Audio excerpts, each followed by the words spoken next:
Care. Starring dog. It's all about emotional support animal. An emotional support animal, ESA, is an animal that provides support to individuals with a mental health or psychiatric disability. Emotional support animals are not required to be trained. Any animal that provides support, comfort, or aid to an individual through companionship, unconditional positive regard, and affection may be regarded as an emotional support animal. In the United States, emotional support animals are not recognized as service animals under the Americans with Disabilities Act. Service animals are trained to perform specific tasks such as helping a blind person navigate. People with mental health disabilities who possess an emotional support animal may be exempt from certain federal housing and travel rules. To receive these exemptions, the handler must meet the federal definition of disabled, and the emotional support animal must help alleviate the symptoms or effects of the disability.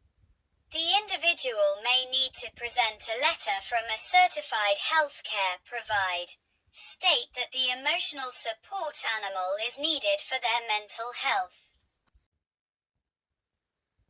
Emotional support animals are typically household domesticated animals, but may also be members of other animal species.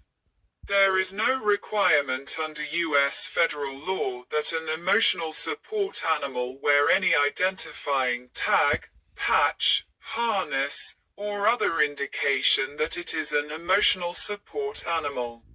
There are no training requirements for emotional support animals, which typically have no training beyond what would be expected for the same type of animal.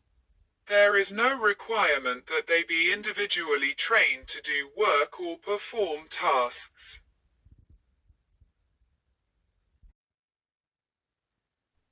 Although most companion animals are pets as opposed to emotional support animals, research studies document a correlation between companion animals and the improvement of their owners' mental health.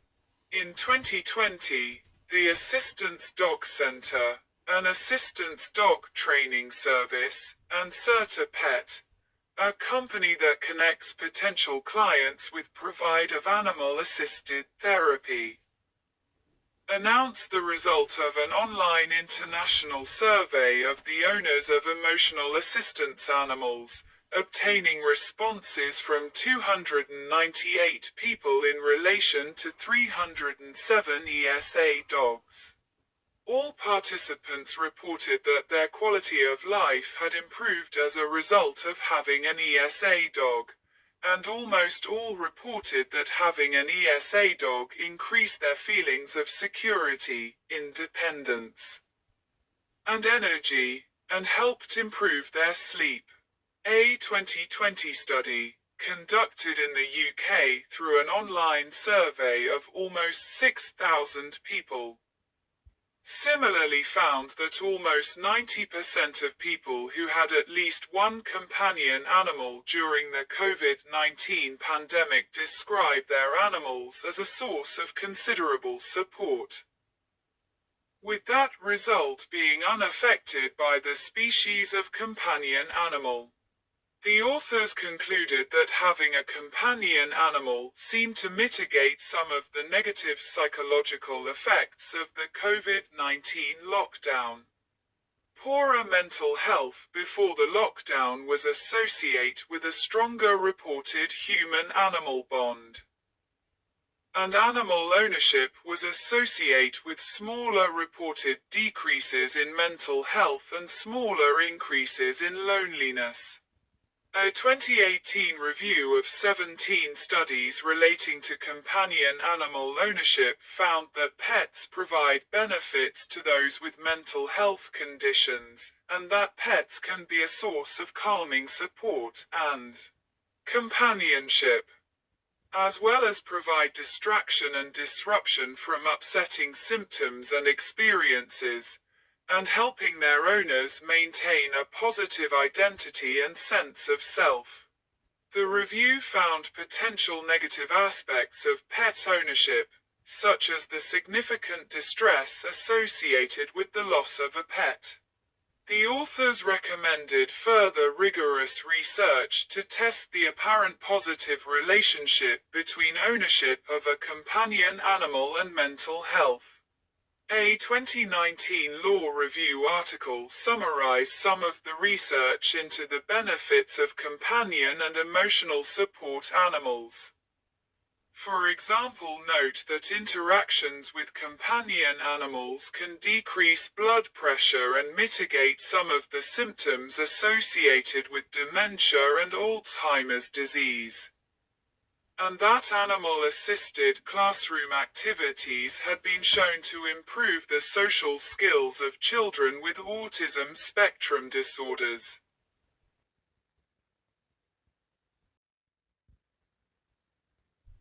Emotional support animals are not considered service animals and are not protected under Canadian law.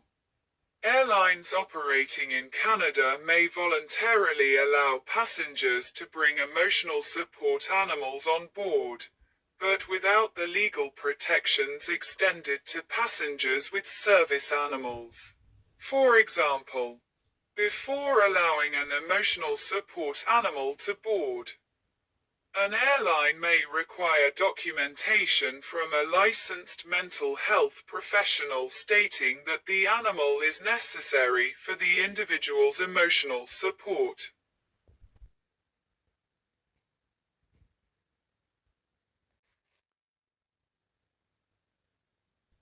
To qualify for an emotional support animal in the US, its owner must have an emotional or mental disability that is certified by a mental health professional, such as a psychiatrist, psychologist, or other licensed mental health care provider.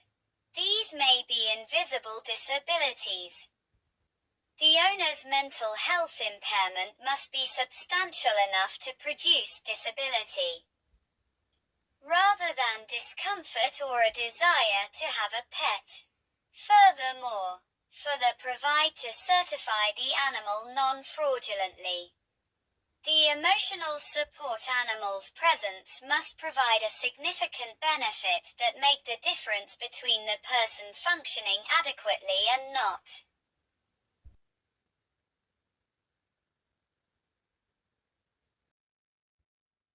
ESA letters. An emotional support animal letter, or an ESA letter, is a document that qualifies people to be accompanied by a support animal in contexts in which pets might not be permitted, such as in rental housing. The letter must be issued by a psychologist, psychiatrist, qualified mental health professional, or physician. The professional who issues an ESA letter need not be the recipient's primary care physician, and some doctors may refer patients who are seeking an ESA to psychologists or other professionals. Air travel.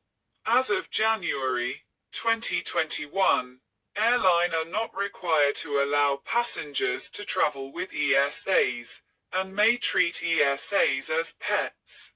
Under current rule, most airlines have decided to treat ESAs as pets. Prior to 2021, a person with a disability was permitted to travel with a prescribed emotional support animal, so long as they presented appropriate documentation, and the animal was not a danger to others and did not engage in disruptive behavior. Unusual animals, include snake and other reptile, were legally allowed to be refused.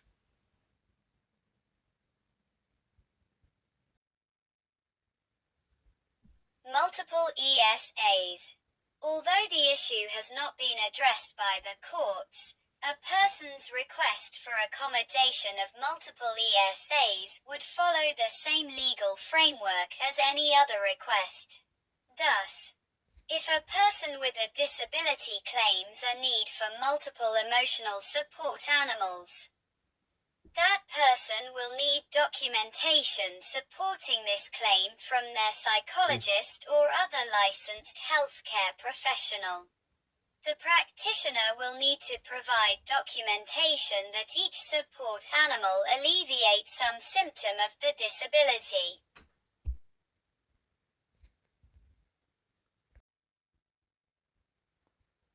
Federal law. In the U.S., legal protection against housing discrimination is afforded to people with mental disabilities under two federal statutes.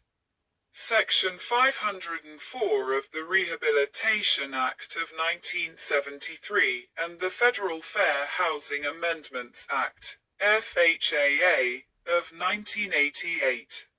This statute, and the corresponding case law, create the general rule that a landlord cannot discriminate against people with mental disabilities in housing. And if a reasonable accommodation will enable a person living with a disability to equally enjoy and use the rental unit, the landlord must provide the accommodation. Persons with disabilities may request a reasonable accommodation, such as a waiver of a no pets policy, for any assistance animal, including an emotional support animal, under both the Fair Housing Act and Section 504.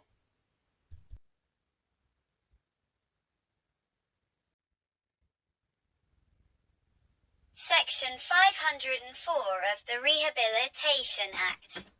Section 504 of the Rehabilitation Act was enacted in 1973 and made broad and sweeping statements that discrimination against the disabled in any program receiving federal financial assistance was illegal.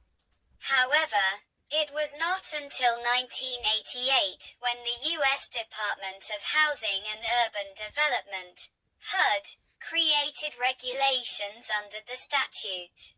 Section 504 state, no otherwise qualified individual with a disability in the United States shall, solely by reason of her or his disability, be excluded from the participation in, be denied the benefits of, or be subjected to discrimination under any program or activity receiving federal financial assistance.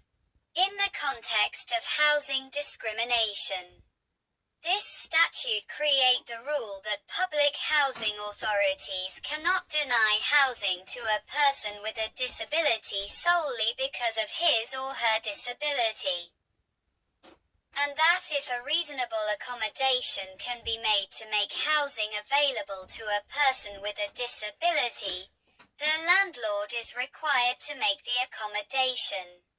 Even though the statute does not expressly use the phrase, reasonable accommodation, it has been read into the statute by case law and HUD regulations interpreting the statute.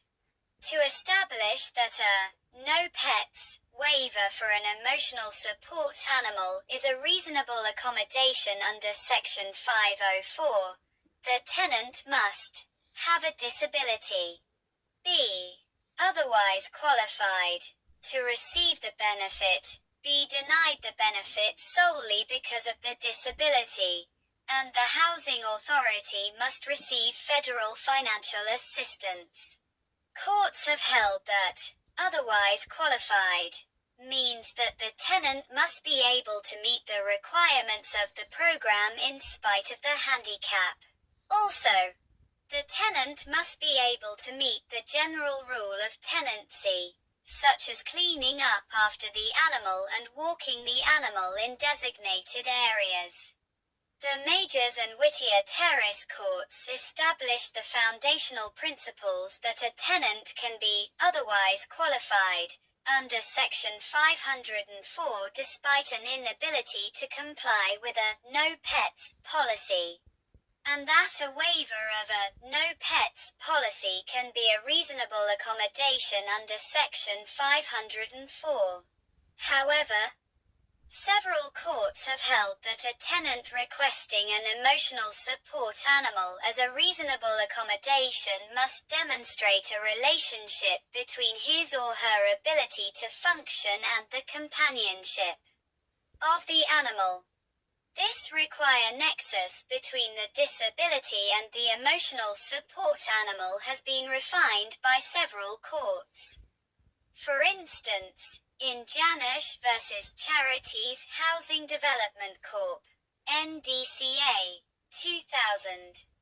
The U.S. Northern District Court of California held the reasonable accommodation is a fact-based, and not species-based, issue. In Nason vs. Stonehill Realty Association, 1996.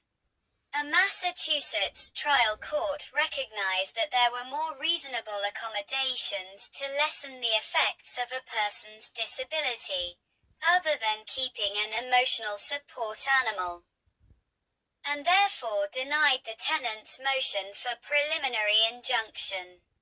Courts have held the emotional distress expected to occur if a person is forced to give up his or her emotional support animal will not support a reasonable accommodation claim. Since a violation of Section 504 require the Housing Authority to receive federal funding, this act did not cover private housing provide. This legislative gap existed until 1988, when Congress passed the Fair Housing Act amendments.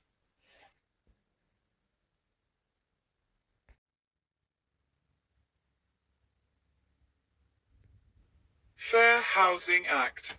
Whereas only housing authorities receiving federal financial assistance are subject to Section 504. Both public and private housing authorities are subject to the provisions of the Fair Housing Act, enacted as part of the Civil Rights Act of 1968 legislation. The Fair Housing Act, FHA, focused on housing discrimination on the basis of race, color, national origin, or gender, in 1988, however.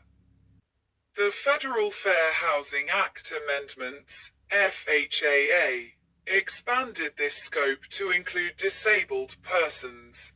The FHAA state that it is unlawful to discriminate in the sale or rental of a dwelling to any buyer or renter because of a handicap of that buyer or renter, a person residing in or intending to reside in that dwelling after it is so sold, rented, or made available, or any person associated with that buyer or renter. Further, it is discrimination for any person to refuse to make reasonable accommodations in rules, policies, practices, or services, when such accommodations may be necessary to afford a handicapped person equal opportunity to use and enjoy a dwelling unit, including public and common use areas.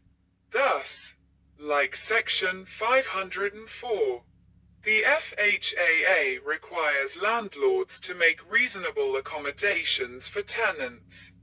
Additionally, the FHAA, in Section 3602H, defines handicap, with respect to a person, as a physical or mental impairment which substantially limits one or more of such person's major life activities, a record of having such an impairment, or being regarded as having such an impairment. The term, major life activities, has been interpreted broadly to include those activities that are of central importance to daily life, such as seeing, hearing, walking, breathing, performing manual tasks, caring for one's self, learning, speaking, and reproducing. The United States Department of Housing and Urban Development, HUD, is responsible for administering the FHAA. The Attorney General and private individuals may enforce it. To establish a prima facie case of housing discrimination under the FHAA, the tenant must have a qualifying disability. The landlord knew of the handicap or should reasonably be expected to know of it. Accommodation of the handicap may be necessary to afford the tenant an equal opportunity to use and enjoy the dwelling, and the landlord must deny the request, such as refusing to waive the no pets policy. The second element, that the landlord knew of the handicap or should have known of it, places an affirmative burden on the tenant to request the reasonable accommodation, such as a waiver of a no pets policy for an emotional support animal. A tenant wishing to obtain a waiver of a no pets policy for an emotional support animal may meet this burden by providing a letter from his or her physician or mental health professional, stating that the tenant has a mental disability, explaining that the animal is needed to lessen the effects of the disability, and requesting that the animal be allowed in the rental unit as a reasonable accommodation for the disability. Landlords are entitled to ask for supporting materials which document the need for an emotional support animal. Mere emotional distress that would result from having to give up an animal because of a no pets policy will not qualify under federal law. Instead, there must be a link, or a nexus, between the animal and the disability. The nexus between the animal and the disability is analyzed under the third element of an FHAA housing discrimination case, known as the necessity requirement, and require that the accommodation will affirmatively enhance or disable tenant's quality of life by ameliorating the effects of the disability, so long as the requested accommodation does not constitute an undue financial or administrative burden for the landlord, or fundamentally alter the nature of the housing. The landlord must provide the accommodation. Although the Fair Housing Act covers both multi- and single-family detached home, the sale or rental of a single-family dwelling by an owner is exempt from the statute. There are two exceptions to this exemption, however.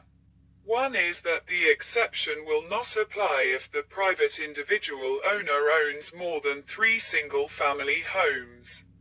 The other exception to this exemption is the use of a real estate agent or a broker to rent out the home. A tenant may be awarded actual and punitive damages, injunctions, and attorney fees at the discretion of the court for a landlord's violation of the FHAA. In most cases, landlords do grant ESAs the same reasonable housing accommodations as service animals. There have been instances where they do not. There are some court cases, such as the Kenner Holmes case in West Virginia, where the court has said it is not a violation of fair housing rule for a landlord to require an assistance animal to have some form of training.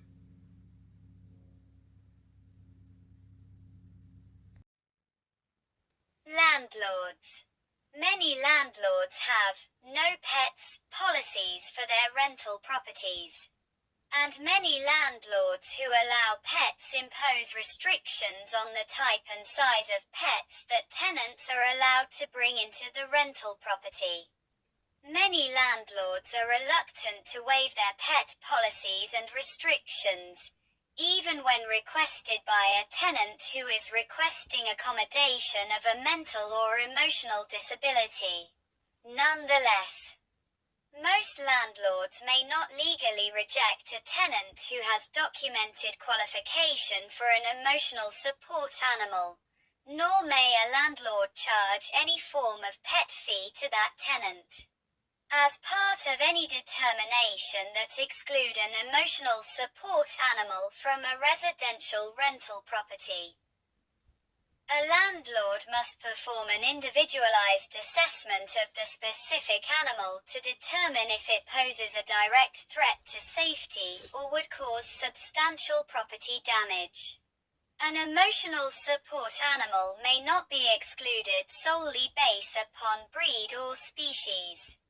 Landlords may be concerned that waiving a no-pet policy for one tenant will inspire many others to claim mental illnesses and the need for emotional support animals. Landlords may believe that as more tenants have animals on the property, odors and noises from the animals may deter other tenants from renting and thus lower the value of the rental property. Landlords may also believe that make exceptions to a no pets policy for a tenant's emotional support animal may confuse other tenants who do not understand why one person was allowed an animal while they were not. However, if a tenant documents the need for an emotional support animal under the Fair Housing Act or state law, and the landlord is not exempt from those laws, the landlord must allow the tenant to possess an emotional support animal.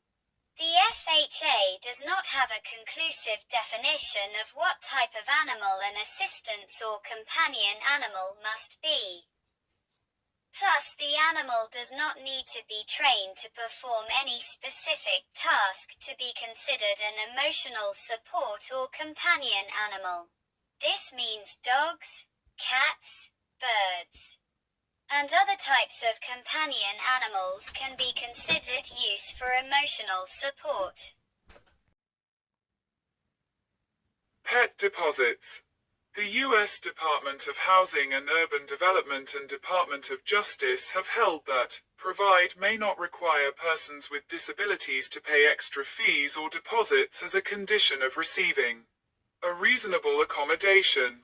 In 1990, a HUD administrative judge enjoined owners of an apartment complex from charging a person with a disability a pet deposit fee. The judge held that an auxiliary aid, like a service, guide, or signal dog, may be necessary to afford the individual an equal opportunity to use and enjoy the dwelling unit, including public and common areas. Accordingly, when a tenant qualifies for a service animal or emotional support animal, a landlord may not charge the tenant additional fees in association with the presence of the animal in the rental property. This prohibition extends to pet deposits and fees, even when those fees are charged to other tenants who have pets. A landlord may charge a tenant for damage caused to a rental property by the tenant's emotional support animal, and may deduct the cost of repairs from the tenant's security deposit, but may not increase the security deposit base upon the tenant's possession of an emotional support animal.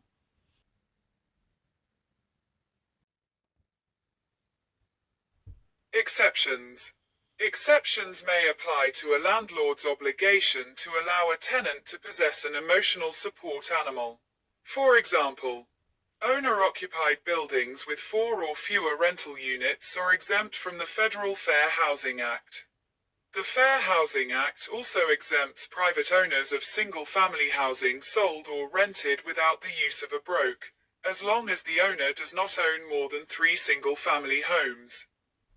as well as housing operated by organizations and private clubs that restrict occupancy to members. Exemptions under state law may be more restrictive than federal exemptions. Even when the Fair Housing Act applies, circumstances may arise under which a landlord may restrict a tenant from possessing an emotional support animal. If a tenant's emotional support animal compromises the safety of other tenants or their property, or if the animal poses a danger to other tenants, the landlord may not have to allow the tenant in the housing or waive a no pets policy. If the tenant becomes unable to properly care for his or her emotional support animal, the landlord may be able to restrict the tenant's continuing possession of the animal. If a tenant is neglecting his or her emotional support animal and the neglect rises to a level where the animal is endangered, then there may be a basis for action by the police or animal control. If any animal is being neglected, local law enforcement or animal control can intervene. If other more reasonable alternatives exist to lessen the effects of the disability and the tenant has not provided proper documentation of an emotional support animal, the landlord may not have to waive a no pets policy as an accommodation of the tenant's disability, even if entitled to possess an emotional support animal. A tenant remains subject to all the other provisions of the lease, including any requirement to maintain his or her residence in a sanitary manner. A landlord may also evict a person with a disability if that person does not comply with legitimate tenancy rules that apply to all tenants. If the requested accommodation, i.e., the waiver of a no pets policy for an emotional support animal, constitutes an undue financial or administrative burden for the landlord, or fundamentally alters the nature of the housing, the landlord may not have to provide the reasonable accommodation. However, as the burden of allowing emotional support animals is generally modest, most landlords have been unsuccessful in opposing a waiver of a no pets policy on the basis of a claimed extreme burden.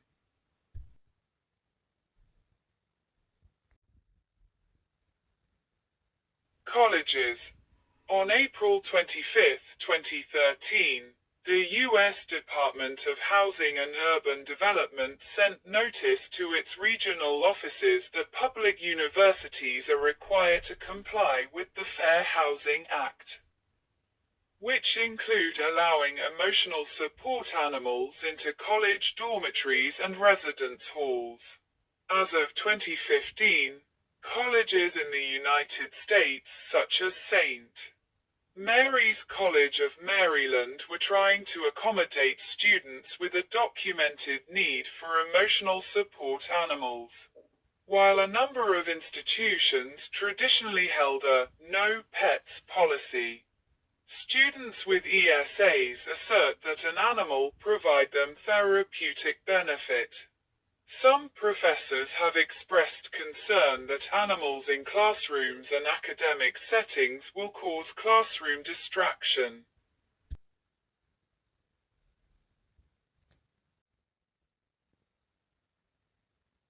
Americans with Disabilities Act. The Americans with Disabilities Act of 1990, ADA, allows people with disabilities to bring their service animals in public place. However, the ADA only extends these protections to dogs that have been individually trained to perform tasks for the benefit of an individual with a disability, which is the definition of service animals. Under 28 CFR, Section 36.104. Since emotional support animals are typically not trained for an individual's specific disability, and since emotional support animals might not be dogs, they do not receive the protections of the ADA. A public place can therefore deny admission to an emotional support animal. In situations where the ADA and the FHAA, Section 504 apply simultaneously, e.g., a public housing agency, sale or leasing offices, or housing associated with a university or other place of education. Housing provided must meet their obligations under both the Reasonable Accommodation Standard of the FHACT, Section 504, and the Service Animal provisions of the ADA. Current ADA rules require employers not to discriminate on the grounds of a disability. Employers are required to accommodate service animals brought on the job with their owner. Legal requirements for ESAs in the workplace are not settled.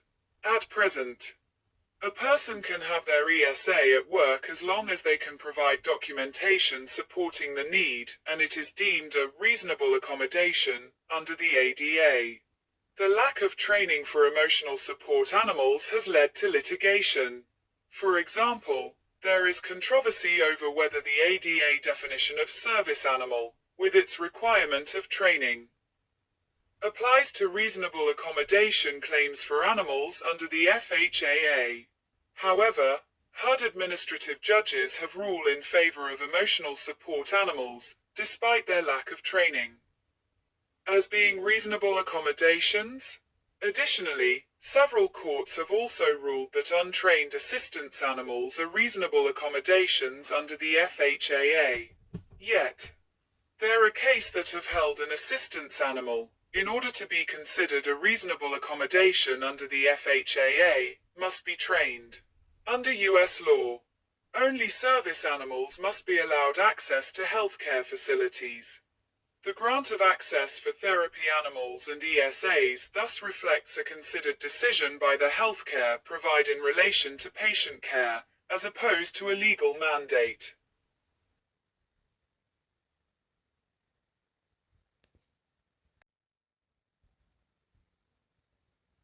State law. In some U.S. state, provide a letter, registry, or certificate to a person who is not disabled is a crime. Many states have made it a criminal misdemeanor to make false claims state that their animal is an assistance animal, or to say they are a handler training an assistance animal.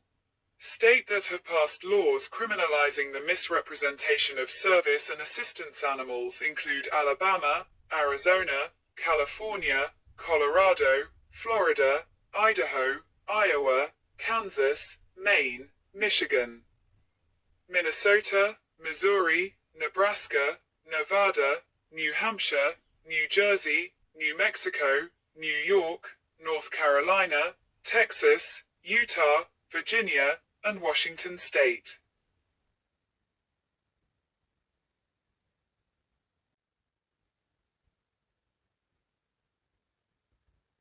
Controversies include the behavior of some animals, harm to other people, the problem of widespread fraud, and the scientific inquiry about the benefit of emotional support animals. The rise of ESAs over the past decade has sparked controversy since animal owners receive ESA certifications from internet sites with little or no psychiatric evaluation, fueling fraudulent ESA claims by airline passengers and tenants. The presence of animals in this space pose risks to passengers and neighbors, such as allergic reactions, animal bite, hygiene issues, or emotional distress for those with a cultural or physical aversion to animals. Both poorly trained emotional support animals and poorly trained pets that are being fraudulently passed off as emotional support animals represent a threat to the health, safety, and function of both people and trained service animals. Emotional support animals may behave differently from trained assistance animals. For instance, due to the lack of training, an emotional support animal may bark or sniff at other people, whereas service dogs are trained not to do so. People with unique disabilities, invisible disability, such as allergy to animal dander, have had allergic attacks triggered by emotional support animals. There is also a concern about people fraudulently acquiring emotional support animals, though they are legally not considered disabled. According to one survey, Americans generally believe that a majority of emotional support animals serve a legitimate need. But the more experience the respondents had with service animals and emotional support animals, the more aware they were of fraud. The prevalence of fraud. and the rising popularity of emotional support animals has increased the number of animals in public places where animals are normally not allowed. Historically, some airline passengers misrepresented their animals as ESAs in order to be allowed to bring them on board. There were incidents of injury to passengers and airline employees caused by emotional support dogs.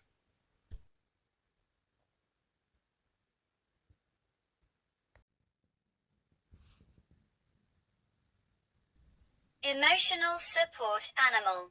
Dogs, cats, rabbits, hamsters, guinea pigs, birds, mice, pigs, horses, chickens, sheep and goats.